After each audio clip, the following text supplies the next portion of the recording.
Hello guys, hello and welcome to my channel. कैसे हैं आप लोग दोस्तों?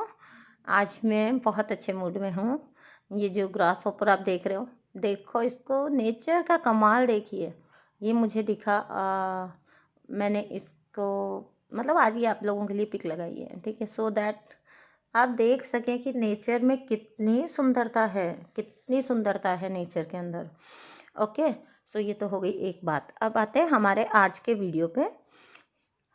क्यों होता है आपका रीयूनियन डिले? देखिए, रीयूनियन डिले हो रहा है और आप हमेशा ये बोलते हैं कि वो पर्सन नहीं आ रहा है, वो पर्सन नहीं कांटेक्ट में आ रहा है, तो यहाँ आप क्या कर रहे हो? यहाँ आप उसको जिम्मेदार ठहरा रहे हो, ठीक है। जबकि सच्चाई ये है कि यूनियन अगर डिले हो रहा है तो उसमें आप भी बराबर के भागीदार हो। ओके, तो सबसे पहली चीज़ जो सोचने वाली है वो ये है कि आप जरा ये सोचिए, कभी बैठ के डीपली सोच के देखिए कि ये जो सेपरेशन आया, वैसे मैं तो आप लोगों को हमेशा मना करती हूँ कि इसको सेपरेशन बोलिए ही मत, क्योंकि जितना ज़्यादा आप सेपरेशन वर्ड यूज़ करते जाएंगे, जब भी मेरे पास कोई आते हैं और वो बोलते हैं कि सेपरेशन में फेज़ में है, हम अभी सेपरेशन चल रहा है इतने टाइम से, पहली चीज़ जो मैं उनको बोलती हूँ वो ये बोलती हूँ कि नेवर एवर से रनर। अपने पार्टनर को कभी भी रनर मत बोलिए, खुद को कभी भी चेजर मत बोलिए, और अपने इस फेज़ को कभी भी सेपरेशन मत बोलिए। बिकॉज जो आप बोलते हैं वही आपकी रियलिटी बनता जाता है आगे से आगे। अगर आज आप सेपरेशन, ये आज आप अभी भी सेपरेशन में पड़े हुए, क्यों पड़े हुए? क्योंकि आप पास्ट में हमेशा सेपरेशन सेपरेशन बोलते रहे खुद को। वी आर सेपरेटेड, हम सेपरेशन में, वी आर सेपरेटेड, हम सेपरेशन में है। नहीं, नहीं बोलना है ऐसा, ठीक है। आज की रियलिटी आपने खुद बनाई है पास्ट में ऐसा बोल बोल के, और अभी भी आज भी अगर आप सेपरेशन ही बोलते जाएंगे तो ये आगे भी आपकी रियलिटी बनता जाएगा, यही मैनिफेस्ट होता रहेगा लाइफ में। फर्स्ट थिंग तो ये, क्योंकि जैसे ही आप सेपरेशन वर्ड यूज़ करते हैं आप लो वाइब्रेशन में जाते हैं, ठीक है। मुंह लटका के आप बोलेंगे बट मैं तो अभी सेपरेशन में हूँ, ठीक है। नहीं, you are not in separation, you are preparing for a great union. आप सिर्फ प्रिपेयर कर रहे हो। ओके, क्या परीक्षा से पहले आप कभी बोलते हैं कि मैं फेल हो गया, मैं फेल हो गया, मैं फेल हो गया? नहीं ना, आप सिर्फ तैयारी करते हैं, फिर आप पेपर देते हैं बहुत ही पॉजिटिविटी के साथ। तो यहाँ भी यही चीज़ है, इट्स योर एग्ज़ाम टाइम। आपको प्रिपेयर कर रहे हैं आप उस यूनियन के लिए, आपको पता भी नहीं है वो कितना प्यारा होने वाला है, ठीक है। सो फर्स्ट थिंग तो ये थोड़ा ज़्यादा बढ़ गया सेपरेशन वर्ड के ऊपर, ठीक है। ये तो हो गई एक बात, बट ये बहुत इम्पॉर्टेंट बात थी। फिर है, अब आ गया कि आप कभी ये सोच के देखिए कि ये सेपरेशन आपकी लाइफ में आया क्यों। चलिए एक कंडीशन में आपके सामने रखती हूँ और आप सोच के देखिएगा एंड देन फिर खुद ही को आंसर करिएगा। मान लीजिए आपके पार्टनर आपको मिले एंड वो सारी कंडीशंस फेवरेबल थी एंड बहुत कुछ अच्छा सा चल रहा था, और आपको तो जो है इक्वल गिव एंड टेक चल रहा था। आप लोगों का बढ़िया अच्छे से सब कुछ सेटल हो गए आप लोग लाइफ में, ठीक है। लवी डवी वाला सीन रहा हमेशा के लिए, हमेशा वो पर्सन आपके साथ मीन्स आपको पैम्पर करता रहा, ठीक है। सो बताइएगा कि क्या तब कभी भी आप खुद के ब्लॉकेजेस को देख पाते, या खुद के अपने ब्लॉकेजेस को देख पाते, या खुद अपनी कमियों को देख पाते, या खुद अपने में जो आज जर्नी के स्टार्टिंग से लेके अपनी आज की स्टेज देखिए, इतनी जो ग्रोथ हुई है, क्या अगर सारा सीन लवी डवी होता, बड़ा अच्छा अच्छा सब कुछ चलता रहता, हमेशा गिव एंड टेक चलता रहता है इक्वल, वो पर्सन आपको आईना दिखाकर भागता नहीं, तो क्या आप अपने ब्लॉक पकड़ पाते? क्या आप खुद को ग्रोथ कर पाते? नहीं ना। तो ऑलवेज पे ग्रेटिट्यूड फॉर दिस फेज। ये आपको फेज मिला, ये नहीं मिलता लोगों को। वो एक नकली ज़िंदगी जीने में, इस 3D लाइफ को जीने में, इस 3D लाइफ की खुशियों में अपना जीवन काट देते हैं और उन्हें लगता है कि उनकी लाइफ मीनिंगफुल है, बट ऐसा है नहीं। लाइफ में हम आते हैं अपनी ग्रोथ करने का, अपनी सोल को ग्रो करने के लिए, अपनी सोल को सबसे पहली खुशी अपनी सोल की, होती है, इस बॉडी की नहीं होती है। अगर आपकी सोल खुश रहेगी तो आप अपने आप खुश रहेंगे। ठीक है, तो क्या हुआ कि आपको ये सेपरेशन फेज इसलिए दिया गया ताकि आप उस महान डिवाइन रीयूनियन के लिए प्रिपेयर कर सके खुद को, दोनों अपनी डिविनिटी में आके फिर मिलें। Okay, so first of all तो इस फेज को कोसना बंद करें, इसको याद करके मुंह लटकाना जो आप करते हैं वो बिल्कुल बंद कर दें। You have to be grateful to the universe कि वो आपको खुद से चांस दे रहे हैं। Angels are watching you, they are giving you the right guidance. आपको सही गाइडेंस दी जा रही है, आपको वॉच किया जा रहा है। ये क्या कोई छोटी मोटी बात है? लोग जन्म लेते हैं, खाते पीते हैं, मज़े करते हैं और मर जाते हैं। आप जब यहाँ से जाएंगे तो एक ऐसी सोल आपकी सोल की जो ग्रोथ है वो इतनी हो चुकी होगी कि आप परम पिता परमात्मा में मर्ज होने के लिए तैयार होंगे। उस सुप्रीम, उस हायर रियलम में जाने के आप लायक बन पाएंगे। Okay, so this was the reason कि ये आपको ये वाला पीरियड दिया जाता है सो दैट यू कैन आप अपनी सारी सफाई कर सकें। ओके, सो पहली चीज़ तो आप यहाँ डिले करते हैं जब आप इस फेज़ के साथ दर्द को जोड़ लेते हैं। दर्द तो होगा ही, दिल भी टूटा था, कुछ बातें बोली भी गई थी, कुछ कहा सुनी भी हुई थी, कुछ शायद कईयों के साथ कुछ बहुत बुरा वाला सीन भी हुआ था, कईयों के साथ बस मामूली कुछ होके, और कईयों को तो पता भी नहीं होता कि क्यों नो कांटेक्ट में चले गए। तो सबका अपने अपने कर्मास पे डिपेंड करता है। ठीक है, पहली बात तो ये, क्योंकि सबकी जर्नी अलग अलग है, सबकी जर्नी अलग अलग है, सबके पास्ट कर्मास अलग अलग हैं, तो उनका उसी तरीके से होती है चीज़ें उनकी लाइफ में, उनकी जर्नी में। ठीक है, सो पहली चीज़ जो आपको करनी है वो, जब जब आप इस पीरियड को सोचते हैं, इसके साथ जो दर्द जोड़ के रखा है आपने पास्ट का, उस पर्सन ने आपको क्या बोला, उसने आपको इंसल्ट किया, उसने आपको बुरा भला बोला, उसने आपको घोस्टिंग की उसने आपके साथ, बिना रीज़न दिए वो चला गया। मैं तो कहती हूँ एक्सट्रीम से एक्सट्रीम लेवल का भी जो कुछ भी हुआ, एक दिन बैठिए, एक बार बैठिए, 2 बार बैठिए, 4 बार बैठिए, जब तक आपके अंदर का वो कचरा ना निकल जाए तब तक बैठिए। पेपर लीजिए, पेन लीजिए, उस पर्सन को एड्रेस कीजिए, सब कुछ लिख डालिए, सब कुछ लिख के उसको बर्न कर दीजिए। तो फर्स्ट तो ये जो पास्ट का कचरा आपके अंदर भरा हुआ है ये निकल जाएगा।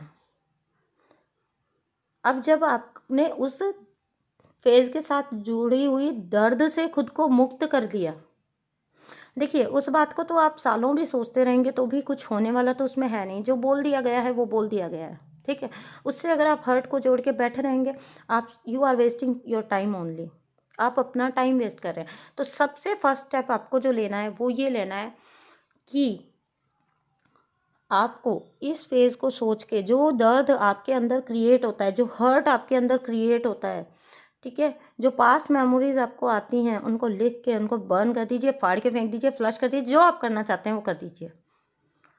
उस टाइम पे जितना जो मन में आपको आते हैं ग्रजेस, जो आपके मन में बातें आती है, सब कुछ लिख डालिए। ठीक है, और लिख के फिर उसको गोन करिए। Believe me, writing therapy is must. ये आपके अंदर का सब कचरा निकाल देगी। अब हो गए हैं आप तैयार आगे चलने के लिए, क्योंकि आपने पास्ट को रिलीज़ कर दिया। ठीक है, अब आप आगे चलने को तैयार हैं। अब आपको क्या करना है, कुछ स्टेप्स बता रही हूँ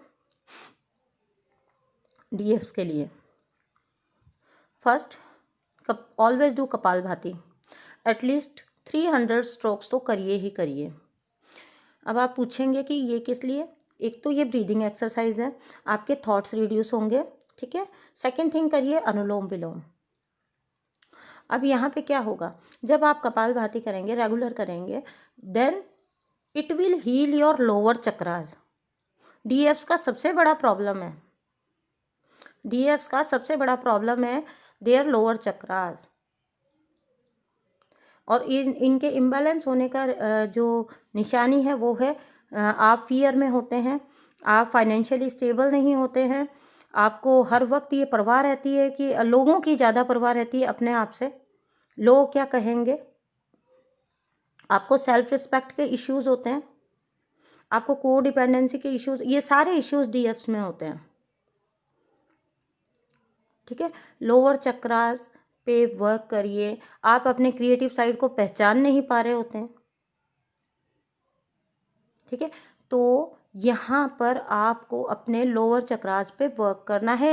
यही आपके रीयूनियन को डिले कर रहा है, क्योंकि इंट्यूशन तो ऑलरेडी आपकी बहुत अच्छी है। अपर चक्रास एक बार आप अगर नहीं भी करेंगे तो DFs are very expressive, DFs are very intuitive, बहुत इंट्यूटिव होती हैं, बहुत एक्सप्रेसिव होती हैं, दिल में प्यार बहुत होता है, बहुत भयंकर प्यार भरा हुआ होता है। तो अपर चक्रास तो आपके ऑलरेडी बहुत अच्छी कंडीशन में होते हैं, अच्छे से एक्टिवेट होते हैं, वो हमेशा डीएम के इम्बैलेंस होते हैं। तो डीएफ्स को ज़्यादा वर्क करने की ज़रूरत, मैं वर्क तो सब पे करना है बट ज़्यादा वर्क करने की ज़रूरत है लोअर चक्रास के ऊपर। So always work on your lower chakras. Okay, तो एक चीज़ तो ये हो गई। सेकेंड चीज़ यू हैव टू डू, जो अनुलोम विलोम होता है उससे क्या होगा, उससे आपकी मैस्कुलिन एंड फेमिनिन एनर्जी, जो चाहे आप ज़्यादा इमोशनल हैं, ठीक है, प्रैक्टिकल कम है, तो आपको वो जो आपकी नाड़ी का शोधन होगा, ठीक है, नाड़ियों की शुद्धि होगी। ठीक है, ईड़ा और पिंगला नाड़ियाँ जो है उनकी शुद्धि होगी और आपका फेमिनिन एंड मस्कुलिन पार्ट जो है वो बैलेंस में आ पाएगा। इसके लिए आपको अनुलोम विलोम करना बहुत ज़रूरी है। वो भी आप 3 to 5 मिनट्स कर सकते हैं। दीज आर, ये छोटे छोटे पॉइंट्स है जो आपके रियूनियन को डिले करते रहते हैं। थर्ड थिंग है, कभी भी ये मत सोचिए कि आपका एजुकेशन कम है या आपको आपकी एजुकेशन के हिसाब से पैसा नहीं मिल रहा है किसी जॉब में, या आप कम अर्न कर रहे हो। ऐसा कुछ भी एस्पेक्ट, जब आप अपने फाइनेंशियल एस्पेक्ट पे काम करना स्टार्ट करें, इन चीज़ों को बिल्कुल बीच में से गौन करें। अगर आप आज कुछ भी नहीं कमा रहे हैं लेकिन एटलीस्ट आप थोड़ा कोई जॉब ज्वाइन करके अगर थोड़ा बहुत भी पैसा अर्न कर रहे हैं, वो आपके कॉन्फिडेंस को बढ़ाएगा। ओके, वो आपके अंदर के मैस्कुलिन को बैलेंस करेगा। जब आप अपने बैलेंसिंग पे वर्क कर रहे हो तो वहाँ पे ज़रूरी है आपका काम करना। और जब आप एक बार अर्न करना स्टार्ट करते हो तो आपके लिए स्कोप भी आगे से आगे बनता जाता है और ज़्यादा ज़्यादा पैसा कमाने का स्कोप भी बनता जाएगा। बट एटलीस्ट वो आपके कॉन्फिडेंस को बिल्ड करेगा, आपके फोकस को शिफ्ट करेगा, आप में सेल्फ लव को लेके आएगा, आप में कॉन्फिडेंस को लेके आएगा। आप खुद को पहचान पाओगे, आपको अपनी वर्थ पता लगेगी। एंड जब the day you start seeing your worth, पूरी दुनिया आपकी वर्थ पहचान जाएगी। द डे आप खुद से लव करने लगेंगे, पूरी दुनिया आपसे लव करेगी। ओके, सो ये हैं छोटे छोटे पॉइंट जो आपके रियूनियन को डिले कर रहे हैं बहुत ज़्यादा। ठीक है, फिर आ जाता है नेक्स्ट चीज़ कि आप जब आपने इस सेपरेशन फेज को लिया कैसे, इसको लेके आपका एटीट्यूड क्या रहता है, वो बहुत मस्ट है। आपके अफर्मेशंस क्या हैं, आप क्या सोचते हैं, क्योंकि आप जो सोचते हैं आप उस चीज़ को अफर्म करते जाते हैं, अफर्म करते जाते हैं अपनी लाइफ में। Okay, so always stay in the feeling of oneness, oneness की फीलिंग में रहिए हमेशा। आप दोनों अलग नहीं हैं, वननेस में रहिए। जब जब आप सेपरेट बोलते हो, आप क्या कर रहे हो, आप ये अफर्म कर रहे हो कि वो पर्सन आपसे सेपरेट है, जबकि जर्नी का पहला ही वाक्य है कि एक आत्मा एक सोल दो पार्ट्स में डिवाइडेड है। ठीक है, तो आप अफर्म कर रहे हो, बार बार यूनिवर्स को सिग्नल भेज रहे हो that we are separate, we are separate, हम तो सेपरेट हैं, हम तो सेपरेट हैं, हम तो एक सोल है ही नहीं। नो, हमेशा यूनिवर्स में अफर्म करना है we are one, we are one, हम एक हैं। सो ये थी कुछ बातें जो आपके रियूनियन को करती हैं डिले। इन सब चीज़ों पे वर्क करिए। First of all chakras balance करिए। सेकंड थिंग, आप जो है अपने ये कुछ ब्रीदिंग एक्सरसाइजेस को बिल्कुल इंक्लूड कर लीजिए अपनी लाइफ में। कपालभाति हो गया, अनुलोम विलोम हो गया, आपके चक्रास खुद ब खुद भी बैलेंस होते रहेंगे। थर्ड चीज़ है, always stay in the gratitude. Gratitude में रहिए। जो भी मिला है भैया, आज अगर कोई कार्मिक सिचुएशन भी आपके सामने आके खड़ी हो गई है अचानक से बहुत बड़ी वाली, आप आज की कंडीशन सोच रहे हैं कि वो आपके हित में नहीं है, लेकिन बिलीव मी, टीएफ्स की लाइफ में जो भी होता है लॉन्ग रन में वो उनके भले के लिए होता है। For the highest good of all, सबका भला होता है उससे। अगर आपने कार्मिक को छोड़ने का सोचा है, उसका भी भला होगा। एक दिन वो भी इस चीज़ को रियलाइज करेगा कि हाँ तो that type of a determination to get your reunion, okay, ये आपका हक है। बट उससे पहले आपके कुछ फर्ज हैं जो काम करने यूनिवर्स ने आपको भेजा है, खुद की बैलेंसिंग करने, खुद को हील करने, खुद को एक डिवाइन सोल में कन्वर्ट करने। आप जब यहाँ आए हो धरती पे, बहुत सारे कर्मास, कार्मिक बैगेजेस के साथ आपको भेजा गया कि आप उनसे घबरा जाते हो, पीछे हट जाते हो। ये सब दीज ऑल आर टेस्ट, ये सब टेस्ट हैं, सारी कार्मिक सिचुएशंस टेस्ट हैं। ये बस इल्यूजन है। जिस टाइम पे आप उसमें होते हो वो आपको बहुत बड़ी सिचुएशन लगेगी। द डे आप उसमें से निकल गए, आप कहोगे ये तो एक भ्रम था मात्र, मैं तो यूं ही डर रही थी। ऐसे वाला होता है, क्योंकि डिवाइन इज गाइडिंग यू। वो हर कदम पे आपको गाइड कर रहे हैं। आपको गिरने देंगे क्या वो? वो सिर्फ आपका ट्रस्ट जो है उसको टेस्ट करते हैं। आप कितना ट्रस्ट करते हैं डिवाइन को, आप कितना सरेंडर हैं, वो मैटर करता है। ओके, सो वीडियो थोड़ा हो गया लंबा, ठीक है, अभी मैं इसको इधर ही ख़त्म करती हूँ। Thank you so much, bye.